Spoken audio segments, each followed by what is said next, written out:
In questa terza puntata di False Credenze con Nando Pagnoncelli approfondiamo il tema della povertà e della disuguaglianza. Viviamo in un mondo caratterizzato da un fortissimo, oltre che crescente, squilibrio nella distribuzione delle ricchezze.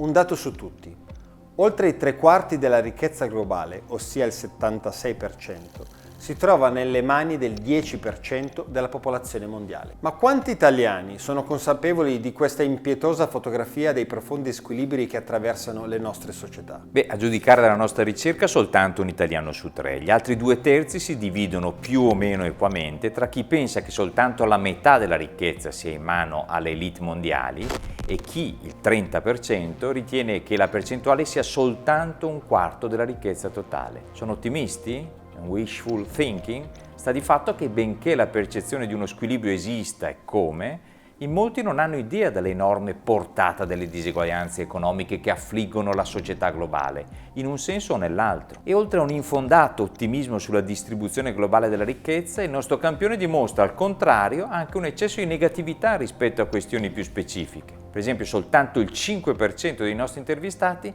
si avvicina alla percentuale corretta di abitanti del pianeta che non ha regolare accesso all'elettricità, ossia il 13% delle persone. La stragrande maggioranza pensa invece che si tratti del doppio, se non quasi del triplo. Una percezione distorta quanto quella che riguarda la percentuale di persone nel mondo che vivono sotto la soglia di povertà assoluta, fissata dalla Banca Mondiale a $1,90 di budget quotidiano. Una persona su 10 nel mondo vive in questa inaccettabile condizione, ma secondo il nostro campione sarebbero addirittura il triplo della cifra reale. Questo sovrastimare la povertà sembra lo specchio di una percezione della realtà molto cupa e pessimistica. È del tutto evidente che pandemia, guerre e rincari dei prezzi influenzano profondamente la percezione degli individui.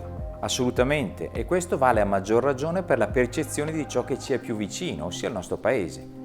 Alla richiesta di stimare il numero di famiglie che in Italia vive oggi in condizioni di povertà assoluta, in media il nostro campione ipotizza un 25% del totale, quindi addirittura una famiglia su 4. La realtà è invece il 7,7% delle famiglie, una cifra già molto ragguardevole e preoccupante considerando che si tratta di oltre 2 milioni di nuclei familiari, ma comunque meno di 1/3 rispetto alla percezione che si ha del fenomeno. La percezione è davvero un'arma a doppio taglio. Se da una parte le tendenze macro vengono intercettate dai singoli individui, e lo dimostra il fatto che il numero di famiglie italiane sotto la soglia di povertà è effettivamente in aumento su base annua, il fatto stesso che esista una crescita scatena nelle persone la tendenza a sovrastimare, a vedere tutto nero ben oltre la realtà dei fatti.